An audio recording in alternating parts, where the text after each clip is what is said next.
എല്ലാവർക്കും നമസ്കാരം. എൻ്റെ പുതിയ വീഡിയോയിലേക്ക് എല്ലാവർക്കും സ്വാഗതം. അപ്പോൾ നമ്മൾ ഇന്ന് നോക്കാൻ പോകുന്നത് ഇപ്പോൾ ഈ ഒരു മഞ്ഞുകാലം വിൻ്റർ ഒക്കെ തുടങ്ങി കഴിയുമ്പോൾ എല്ലാവർക്കും ഉള്ള പ്രശ്നമാണ് ചുമ, കഫക്കെട്ട്. ഈ ഒരു രീതിയിൽ ഇനി തുടങ്ങായി ഓരോരുത്തർക്ക് വന്നു കഴിഞ്ഞാൽ വീണ്ടും മറ്റുള്ളവർക്ക് വരും. ഇപ്പോൾ ഒരു വീട്ടിൽ ഒരാൾക്ക് വന്നു കഴിഞ്ഞാൽ തന്നെ എല്ലാവർക്കും വരും. അപ്പോൾ നമുക്ക് രണ്ട് മൂന്ന് മെത്തേഡുകൾ ഞാനിപ്പോൾ പറഞ്ഞുതരാം. ഈ ഒരു കഫക്കെട്ട് വന്നു കഴിഞ്ഞാൽ വളരെ എഫക്റ്റീവ് ആയിട്ടുള്ള രണ്ട് മൂന്ന് മെത്തേഡുകളാണ്. നിങ്ങൾ തുടക്കത്തിൽ നിങ്ങൾക്ക് ചുമ വരികയാണെങ്കിൽ നിങ്ങൾ എന്താ ചെയ്യേണ്ടതെന്ന് വെച്ചാൽ തേനും നാരങ്ങയും നിങ്ങളുടെ വീട്ടിലുണ്ടെങ്കിൽ നിങ്ങൾക്ക് പെട്ടെന്ന് തുടക്കത്തിലാണ് നിങ്ങൾക്ക് ചുമ തുടങ്ങുകയാണെങ്കിൽ അപ്പോൾ ആ ഒരു രീതിയിൽ നിങ്ങൾക്ക് അത് നമുക്ക് പെട്ടെന്ന് മാറ്റിയെടുക്കാൻ പറ്റും കേട്ടോ. അപ്പോൾ ഇത് നമുക്ക് കുട്ടികൾക്കായാലും യൂസ് ചെയ്യാം, അതുപോലെ തന്നെ നമുക്ക് വലിയവർക്കായാലും യൂസ് ചെയ്യാം കേട്ടോ. അപ്പോൾ നമുക്ക് തന്നെ അറിയില്ല, നമുക്കൊരു തൊണ്ടവേദന തുടങ്ങുകയാണ് അല്ലെങ്കിൽ ചുമ തുടങ്ങാൻ പോവുകയാണെന്ന് നമുക്ക് തന്നെ ഒരു ഫീൽ ഉണ്ടാവും. അപ്പം നിങ്ങൾ ചെയ്യേണ്ട രീതിയാണ് ഇത്. ഇനി നമുക്ക് കഫക്കെട്ട് ആയി, നമ്മളിപ്പോൾ ആദ്യം തന്നെ ശ്രദ്ധിച്ചില്ല, നമുക്ക് നന്നായിട്ടൊരു കഫക്കെട്ടായി, അപ്പോൾ എന്താണ് ചെയ്യേണ്ടത് എന്നുള്ളൊരു മെത്തേഡും കൂടി, രണ്ട് മെത്തേഡ് ഞാൻ പറയുന്നുണ്ട്. പിന്നെ വേറെ കുറച്ച് കാര്യങ്ങളൊക്കെ ഞാൻ ഇൻക്ലൂഡ് ചെയ്യുന്നുണ്ട് കേട്ടോ. അപ്പം അതും വളരെ നല്ല ഒരു മെത്തേഡാണ്. നിങ്ങൾ ഇത് ഇങ്ങനെ ഫോളോ ചെയ്ത് കഴിഞ്ഞാൽ നിങ്ങൾക്ക് ശരിക്കും നല്ല ആ കഫക്കെട്ട് നമുക്കൊരു 2-3 ദിവസത്തിനുള്ളിൽ തന്നെ നമുക്ക് മാറ്റിയെടുക്കാൻ പറ്റും. അപ്പോൾ നമുക്ക് വേഗം തന്നെ എങ്ങനെയാണ് ഈ ഒരു രീതിയൊക്കെ കണ്ടിട്ട് വരാം. അതിന് മുന്നേ ചാനൽ ആദ്യമായിട്ടാണ് കാണണമെങ്കിൽ സബ്സ്ക്രൈബ് ചെയ്യാൻ മറക്കണ്ട. പിന്നെ താഴെ ഒരു ബെല്ലൈക്കൺ ഉണ്ടാവും, അതും കൂടി എനേബിൾ ചെയ്ത് കഴിഞ്ഞാൽ ഇതുപോലുള്ള വീഡിയോസിൻ്റെ ഒക്കെ നോട്ടിഫിക്കേഷൻ നിങ്ങൾക്ക് വരുന്നതാണ് കേട്ടോ. അപ്പോൾ ഇനി നമുക്ക് വേഗം തന്നെ വീഡിയോയിലേക്ക് പോവാം. തന്നെ നമ്മൾ കഫക്കെട്ടിനുള്ളതാണ് മെയിനായിട്ട് കാണിക്കുന്നത്. അപ്പോൾ കുരുമുളക്, ചുക്ക് ഞാൻ ചതച്ചിട്ട് ഒന്ന് എടുത്തതാണ് കേട്ടോ. അല്ലെങ്കിൽ നമ്മൾ ജാറിലിട്ട് അടിക്കുമ്പോൾ നമുക്ക് ഭയങ്കരമായിട്ടും അത് ജാർ കേടാവാനുള്ള സാധ്യതയുണ്ട്. എനിക്ക് ഒരിക്കലും അങ്ങനെ പറ്റിയിട്ടുണ്ട് ഒരു അബദ്ധം. പിന്നെ 2 കറുവപ്പട്ട എടുത്തിട്ടുണ്ട്, 4 ഏലക്കായാണ് എടുത്തിരിക്കുന്നത് കേട്ടോ. ഇനി ഇത് നമ്മൾ നന്നായിട്ടും പിന്നെ ജാറ് നന്നായിട്ടും ഡ്രൈ ആയിട്ടിരിക്കണം. വെയിലത്ത് വെക്കാൻ പറ്റുമെങ്കിൽ വെയിലത്ത് വെക്കുക. നമ്മളിത് കുറച്ച് നാൾ സൂക്ഷിച്ച് വെക്കുന്ന സാധനമാണ്. എന്താണെന്ന് വെച്ചാൽ നമുക്ക് എപ്പോഴും അങ്ങനെ ചുമയൊന്നും വരില്ലല്ലോ. അപ്പോൾ ഇപ്പോൾ എനിക്ക് എന്തായാലും ഇവിടെ ആർക്കും ചുമയില്ല, അപ്പോൾ ഞാൻ സ്റ്റോർ ചെയ്ത് വെക്കാനാണ് പോകുന്നത്. അപ്പോൾ ഇത് നന്നായിട്ടും ജാറിലിട്ടിട്ട് നന്നായിട്ടും പൊടിച്ചെടുക്കണം കേട്ടോ. നല്ല രീതിയിൽ ഒരു ഫൈനായിട്ട് നമുക്ക് ഇതിൽ ആവുന്ന രീതിയിൽ നന്നായിട്ടും പൊടിച്ചെടുക്കുക. അപ്പോൾ ഞാൻ ആദ്യം തന്നെ ഇപ്പോൾ ഒന്ന് പൊടിച്ചെടുത്തിട്ട് വരാം. അതിനുശേഷം നമ്മൾ 2 കാര്യങ്ങളും കൂടി ഇതിലോട്ട് ഇൻക്ലൂഡ് ചെയ്യണം. പിന്നെ ഇപ്പം ഞാൻ പൊടിച്ചെടുത്ത് വന്നിട്ടുണ്ട്. ഇപ്പം ഇങ്ങനെ ഒരു കൺസിസ്റ്റൻസിയാണ് നമുക്ക് കിട്ടുക കേട്ടോ. ഇങ്ങനെ ഒരു പൊടി പോലെയാണ് കിട്ടുക. നമുക്ക് എങ്ങനെ ഇത് അല്ലെങ്കിൽ നമുക്ക് കൈ കൊണ്ടായാലും ചതയ്ക്ക് എങ്ങനെയായാലും കുഴപ്പമില്ല, അത്ര പൊടി പോലെ ആവണമെന്ന് നിർബന്ധമില്ല. ഇനി ഞാൻ ഇതിലോട്ട് മഞ്ഞൾപ്പൊടിയാണ് ചേർത്തിരിക്കുന്നത്.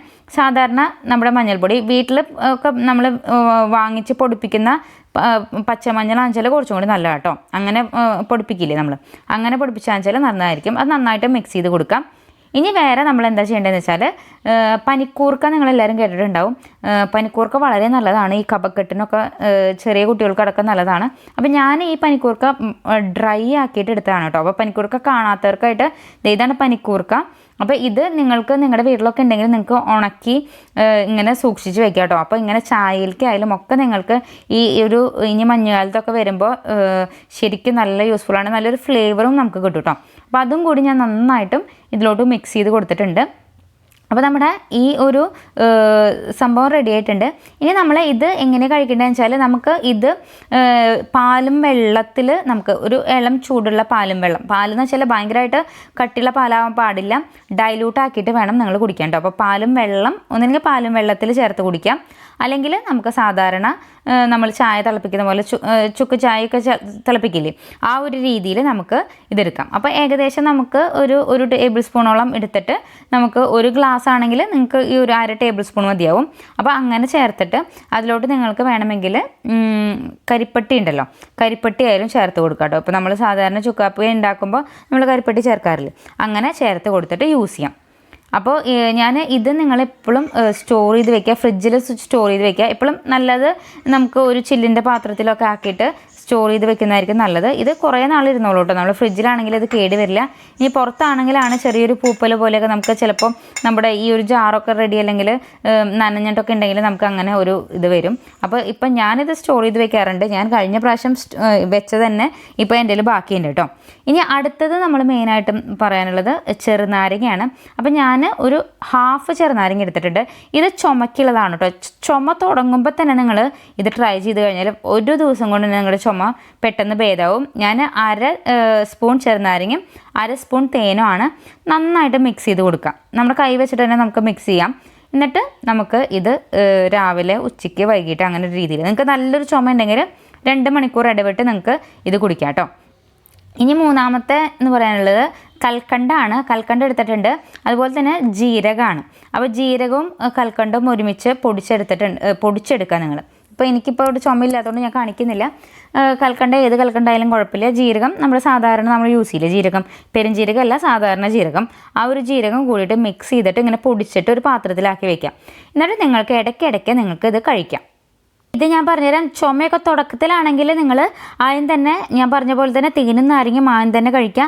നന്നായിട്ട് ചുമയുണ്ടെങ്കിൽ ഇടവിട്ട് കഴിക്കാം.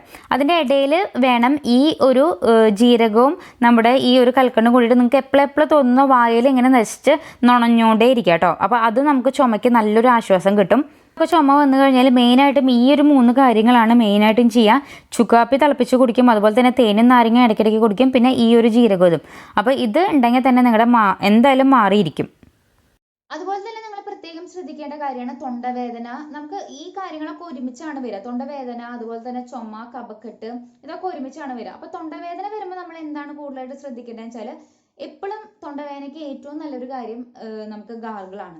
അപ്പൊ ഗാർഗിൾ നിങ്ങൾ ഒന്നും ചെയ്യണം. നിങ്ങൾക്ക് തുടക്കത്തിലാണ് ഈ ഒരു തൊണ്ടവേദന വന്നു കഴിഞ്ഞാൽ ജസ്റ്റ് വെള്ളം ചൂടാക്കുക, അതിൽ കല്ലുപ്പാണ് ഏറ്റവും നല്ലത്. കല്ലുപ്പിന്റെ കൂടെ തന്നെ നിങ്ങൾ ഒരു കാര്യം കൂടി ചേർക്കണം, മഞ്ഞൾപ്പൊടി. നമുക്ക് ഫ്രഷ് ആയിട്ടുള്ള ഒരു മഞ്ഞൾപ്പൊടി ഉണ്ടെങ്കിൽ മഞ്ഞൾപ്പൊടിയും കൂടി ലേശം ഇടാം. എന്നിട്ട് നന്നായിട്ട് ഗാർഗിൾ ചെയ്ത് കൊടുക്കുക. അപ്പൊ രാവിലെ നിങ്ങൾക്ക് ഇപ്പൊ ഒരു തലദിവസമാണ്, നിങ്ങൾക്ക് തുടക്കത്തിലാണ് ഉണ്ടെങ്കിൽ നിങ്ങൾക്ക് പ്രത്യേകം ഇത് ഒരു ദിവസം തന്നെ ചെയ്ത് കഴിഞ്ഞാൽ നിങ്ങൾക്ക് നല്ല റിസൾട്ട് ഉണ്ടാവും. അതുപോലെ തന്നെ നിങ്ങൾക്ക് ഈ ഒരു ഗാർഗിൾ നിങ്ങൾക്ക് രാത്രിയിൽ ചെയ്യാം. ഒരു 2 മണിക്കൂർ ഇടവിട്ട് തന്നെ നിങ്ങൾ ഇത് കണ്ടിന്യൂസ് ആയിട്ട് ചെയ്തുകൊണ്ടിരിക്കണം കേട്ടോ. അപ്പൊ അങ്ങനെ വെച്ചാൽ നിങ്ങൾക്ക് പെട്ടെന്ന് ഒരു ദിവസം കൊണ്ട് തന്നെ മാറിക്കിട്ടും. പിന്നെ നമുക്ക് ചെയ്യാൻ പറ്റുന്നത് ആപ്പിൾ സിഡർ വിനീഗർ യൂസ് ചെയ്തിട്ട് നമുക്ക് ഇങ്ങനെ ഗാർഗിൾ ചെയ്യാൻ പറ്റുള്ളൂ. അപ്പൊ അത് നല്ല എഫക്റ്റീവ് ആണ്. നമ്മൾ എന്ത് ചെയ്യണം, ഒരു പാത്രത്തിൽ വെള്ളം എടുക്കാം. ഒരു ഗ്ലാസ് ആണ് എടുക്കണമെങ്കിൽ നമുക്ക് ഒരു മൂടി അല്ലെങ്കിൽ ഒരു ടേബിൾ സ്പൂൺ നമുക്ക് ഈ ഒരു ആപ്പിൾ സൈഡറും നമുക്ക് ഇതിലോട്ട് ഒഴിച്ചു കൊടുക്കാം കേട്ടോ. എന്നിട്ട് അത് നന്നായിട്ട് ഗാർഗിൾ ചെയ്ത് കൊടുക്കാം. ഇതും നമുക്ക് ഈ ഒരു തൊണ്ടവേദന മാറാൻ വളരെ എഫക്റ്റീവ് ആണ്. അതുപോലെ തന്നെ നിങ്ങൾക്ക് തൊണ്ടവേദന ഉണ്ടെങ്കിലും ഇല്ലെങ്കിലും നിങ്ങൾക്ക് ഈ ഒരു ചെറുനാരങ്ങയും ഈ ഒരു തേനും കൂടി ഞാൻ നേരത്തെ കാണിച്ചില്ലേ, അതും കൂടി നിങ്ങൾക്ക് കഴിക്കുന്നത് വളരെ നല്ലതാണ് കേട്ടോ. അപ്പൊ ഇത് നമുക്ക് അത്ര ഈ ഒരു മരുന്ന് കഴിക്കാതെ തന്നെ നമുക്ക് പെട്ടെന്ന് മാറ്റിയെടുക്കാൻ പറ്റുന്ന കാര്യങ്ങളാണ് ഇപ്പൊ പറയുന്നത്. ഇനി നമുക്ക് ഭയങ്കരമായിട്ട് കൂടുതലാണ് ഈ ഒരു കഫക്കെട്ട് മാറുന്നില്ല, ഭയങ്കരമായിട്ട് ഒരു 1 വീക്ക് നിങ്ങൾ നോക്കി ട്രൈ ചെയ്തിട്ട് നിങ്ങൾക്ക് മാറുന്നില്ലെങ്കിലും നിങ്ങൾ ഈ ഒരു മെത്തേഡൊക്കെ ചെയ്ത് കഴിഞ്ഞാൽ എന്തായാലും മാറേണ്ടതാണ് ഉറപ്പായിട്ടും. അല്ലെങ്കിൽ നിങ്ങൾ ഉറപ്പായിട്ടും ഒരു ഡോക്ടറെ എന്തായാലും കൺസൾട്ട് ചെയ്യാം. എന്നാൽ ചില കഫക്കെട്ട് വന്നു കഴിഞ്ഞാൽ നമുക്ക് മാറാൻ കുറച്ചൊരു ബുദ്ധിമുട്ടാണ്, അത് ഇൻഫെക്ഷൻ ആയി കഴിഞ്ഞാൽ. അപ്പൊ ഇൻഫെക്ഷൻ ആയി കഴിഞ്ഞാൽ എന്തായാലും നമുക്ക് ആന്റിബയോട്ടിക്സ് എടുക്കേണ്ടി വരും. അപ്പൊ നിങ്ങൾ ഡോക്ടറെ കൺസൾട്ട് ചെയ്ത് ബാക്കിയുള്ള കാര്യങ്ങളൊക്കെ ചെയ്യാം. പിന്നെ നിങ്ങൾ ഞാൻ ഒരു റൂട്ടീനായിട്ട് പറയുകയാണെങ്കിൽ രാവിലെ തേനും നാരങ്ങയും കുടിക്കുക, ഗാർഗിൾ ചെയ്യുക. അതുപോലെ തന്നെ ഞാൻ പറഞ്ഞ ആ ഒരു കഫക്കെട്ട് മാറാനുള്ള പാലും വെള്ളം ഉണ്ടല്ലോ, അതും നിങ്ങൾ കഴിച്ചു കഴിഞ്ഞാൽ നിങ്ങൾക്ക് ഏകദേശം നിങ്ങൾക്ക് ഈ ഒരു ചുമ കഫക്കെട്ട് മാറാൻ ഫുള്ളായിട്ട് നിങ്ങൾക്ക് മാറും. അപ്പോൾ ഈ ഒരു വീഡിയോ എല്ലാവർക്കും യൂസ്ഫുൾ ആയെന്ന് വിചാരിക്കണം. യൂസ്ഫുൾ ആയി കഴിഞ്ഞാൽ ഒന്ന് ലൈക്ക് ചെയ്യുക, ഷെയർ ചെയ്യുക, സബ്സ്ക്രൈബ് ചെയ്യുക. താങ്ക്